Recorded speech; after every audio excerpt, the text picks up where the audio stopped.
the bells at Hillsborough schools are now set to ring at some new times. Jen Holloway joining us now live from the school board to show us what this will mean for families.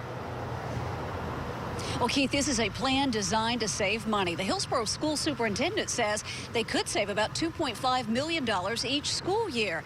However, they pushed that plan back to the following school year, 2018-2019. In the meantime, a lot of parents say this is too big of a burden to bear. All 7 school board members were present for today's vote, each given the chance to voice concerns. We talk about all the things that we need in schools and all the things we need for this community, and yet we're delaying something that could significantly save us money.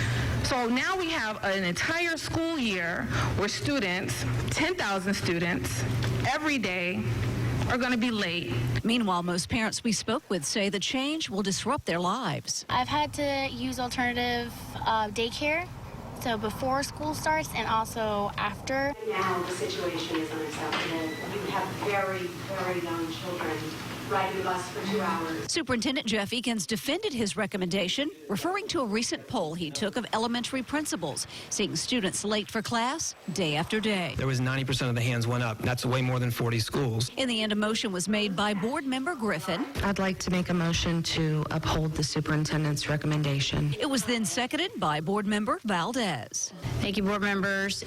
It is a 6-1 vote with Ms. Snively voting in the negative. So we will move to a new bell schedule for the 18-19 school year.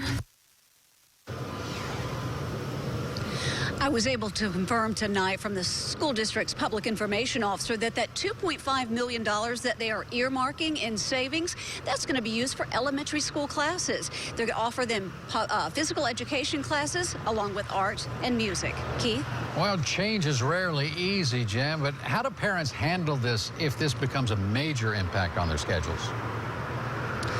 Well, Keith, the school district says it's going to offer some options. They're going to offer before and after school care, but that's going to come at a cost. It'll be about $12 each week. But for some parents, they say that's simply not enough. Back to you. Jen Holloway live in Tampa. Thank you.